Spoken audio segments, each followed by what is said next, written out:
NGO or non-governmental organization can be defined as non-profit voluntary citizens group which is organized on a local, national or international level to address issues in support of the public good. Each NGO has their focus area of advocacy such as medical, women, religion, culture, environment, children, humanity, and youth. Renowned NGOs in our country includes Mercy Malaysia, which focuses on providing medical aid to places gloomed with crisis. Championing the advocacy of environmental conservation and preservation is Malaysia Nature Society. In the religious domain, we could see Ikram promoting harmonious ethnic and religious relationship. Lest we forget Buku Jalanan Chowkit who fights to provide equal access to education for underprivileged children to help them escape the cycle of poverty. These NGOs are mainly funded by public donations from crowd that shares the same cause of advocacy. Other sources of fund include membership dues, grants from international institutions or national governments, and private donations. The publics who supported the NGO's cause through donations are hopeful that the NGO can fulfill their noble intention towards the cause through programs or initiatives conducted by the NGO, and it is the NGO's moral responsibilities to make this happen. However, there are self-serving individuals and group of people that abuse the entrustments given by the public for their own benefits.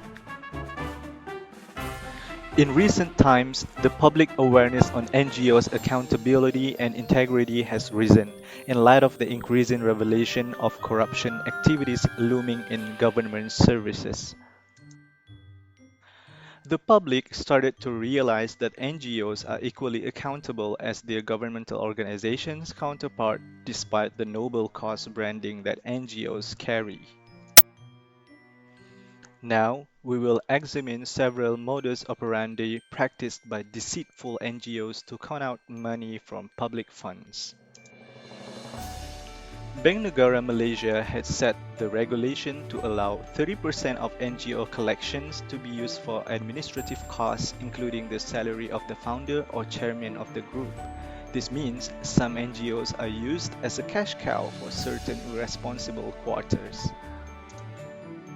A simple way for an NGO to maximize the benefit that they can get from the 30% regulation is by collecting as much donation as possible. 30% of 1,000 ringgit is only 300 ringgit, but imagine if the scale of donation is in the order of millions. 30% of 1 million ringgit is a whopping 300,000 ringgit. Some higher executives in the NGO may have chunked out a large piece of pie from this 30%. Another tactic used to embezzle public funds is by becoming a self-supplier to the NGO itself. For example, you as a founder of the NGO announce that you want to give face masks to B40 families at low-cost flats. You look for people to donate. Your NGO buys the face masks from your company at full price. And in a blink of eye, the public fund now is in your business account. Cronyism is the best friend of fraudulent NGOs. Project tenders will be laid out to friends and associates without proper regard to their qualifications. The NGOs will pay their cronies to execute projects using public fund, with the cronies promising to pay back a certain percentage to the NGO as a token of appreciation, or what rightfully called as a bribe. Carrying the torch of noble cause, NGOs should strive for integrity and transparency in their operations. NGOs must be registered with the Registrar of Societies Malaysia (ROS) to be regulated and monitored. According to a guide by ROS, an organization needs to abide by Section 14-1 Akta Pertubuhan 1966 by sending annual statement to ROS within 60 days from annual grand meeting or within 60 days from end of calendar year if annual grand meeting was not held in the year. The annual statements includes financial statements that entails incomes, expenses, assets, and liabilities of the NGO.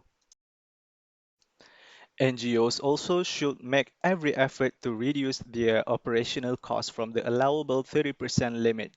This will show that the NGO is sincere to the cause and maximizing utilization of public funds towards projects and activities.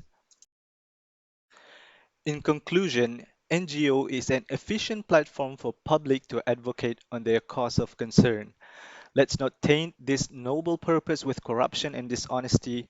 Obscurity should be a thing of the past. The only way forward is with transparency and integrity.